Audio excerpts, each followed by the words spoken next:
Assalamualaikum warahmatullahi wabarakatuh. Di sini, kami dari kelompok 6, mata kuliah pengantar ilmu pendidikan, akan menyampaikan materi dengan judul Administrasi Pendidikan. Sebelum itu, kami akan memperkenalkan diri terlebih dahulu.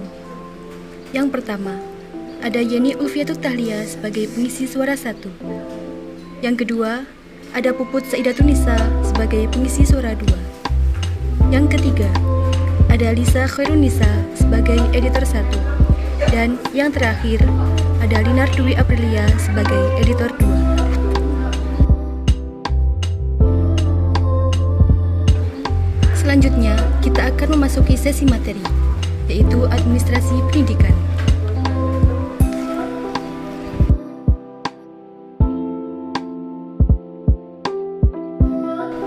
Yang pertama, ada pengertian administrasi pendidikan.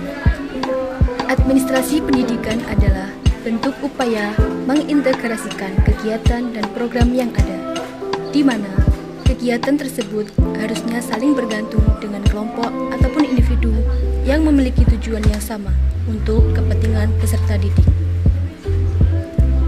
Kedua, ada tujuan administrasi pendidikan. Secara garis besar, tujuan administrasi pendidikan adalah untuk mencapai tujuan dari pendidikan itu sendiri atau sebagai alat untuk mencapai tujuan pendidikan.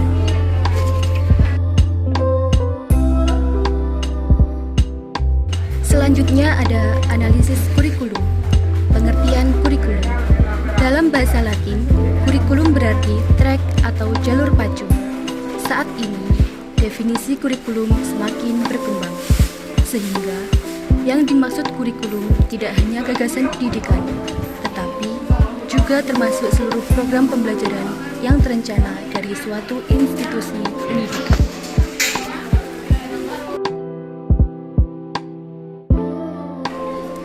Berdasarkan Undang-Undang Nomor 20 Tahun 2003, Pasal 1 Butir 19 menyatakan bahwa kurikulum adalah seperangkat rencana dan pengaturan mengenai tujuan, isi, dan bahan pelajaran, serta cara yang digunakan sebagai pedoman penyelenggaraan kegiatan pembelajaran untuk mencapai tujuan pendidikan tertentu.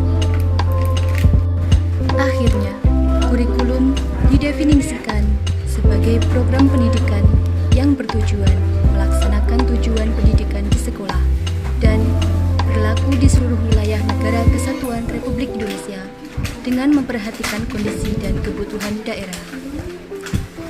Ideal kurikulum adalah kurikulum yang direncanakan atau kurikulum yang dicita-citakan, yang berisi harapan yang muluk-muluk. Sedangkan real kurikulum adalah kurikulum dalam kenyataannya, kurikulum yang dilaksanakan sesuai dengan kenyataan yang ada di lapangan.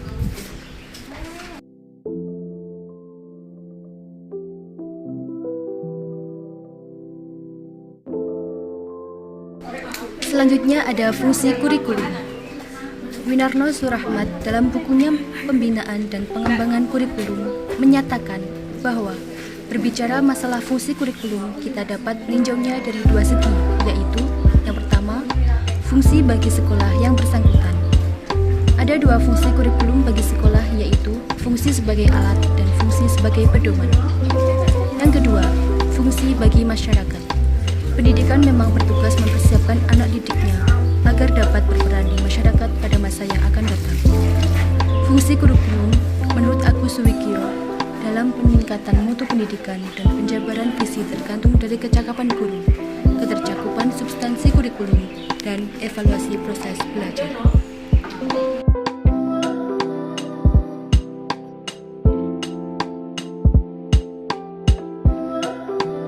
Tujuan kurikulum. 1. Tujuan institusional adalah tujuan yang harus dicapai oleh satu lembaga kependidikan. Jadi, kemampuan yang diharapkan dimiliki siswa setelah menyelesaikan program studinya pada lembaga pendidikan yang ditempuh. 2. Tujuan kurikuler adalah tujuan bidang studi atau mata pelajaran. 3. Tujuan pembelajaran bersumber dan dijabarkan dari tujuan kurikuler, yaitu tujuan yang berhadapan langsung dengan siswa, karena siswa harus mencapai tujuan ini setelah selesainya proses belajar mengajar mata pelajaran tertentu.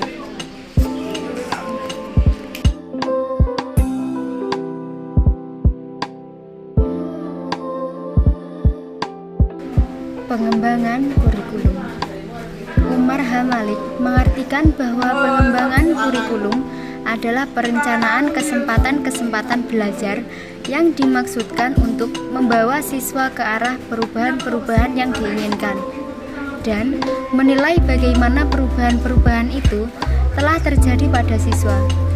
Dari pengertian tersebut dapat dipahami bahwa tujuan dari pengembangan kurikulum adalah agar siswa mengalami perubahan sesuai dengan kurikulum yang digunakan.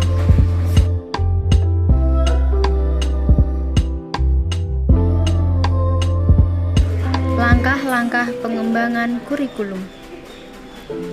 1. Analisis dan diagnosis kebutuhan. Langkah pertama dalam pengembangan kurikulum adalah menganalisis dan mendiagnosis kebutuhan.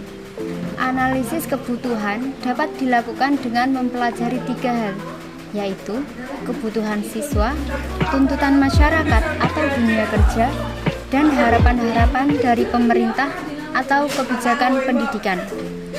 2. Perumusan tujuan. Setelah kebutuhan ditetapkan, langkah selanjutnya adalah merumuskan tujuan.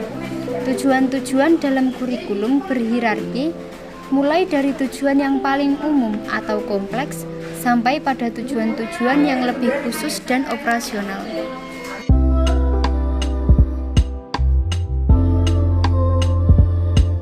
3. Pengorganisasian materi. Secara makro, materi kurikulum disusun berdasarkan prosedur-prosedur tertentu yang merupakan salah satu bagian dalam pengembangan kurikulum secara keseluruhan. Hal ini berkaitan dengan kegiatan memilih, menilai, dan menentukan jenis bidang studi apa yang harus diajarkan pada suatu jenis dan jenjang persekolahan. Kemudian, pokok-pokok dan subpokok bahasan serta uraian materi secara garis besar juga termasuk skop atau ruang lingkup dan sequence atau urutannya.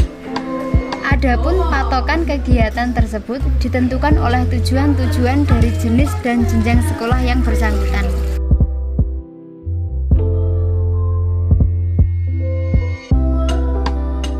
4. Pengorganisasian pengalaman belajar. Setelah materi kurikulum dipilih dan diorganisasikan, langkah selanjutnya adalah memilih dan mengorganisasikan pengalaman belajar. Cara pemilihan dan pengorganisasian pengalaman belajar dapat dilakukan dengan menggunakan berbagai pendekatan, strategi, metode, serta teknik yang disesuaikan dengan tujuan dan sifat materi yang akan diberikan. 5. Penggunaan alat evaluasi. Pengembangan alat evaluasi dimaksudkan untuk menelaah kembali apakah kegiatan yang telah dilakukan itu sesuai dengan tujuan yang telah ditetapkan.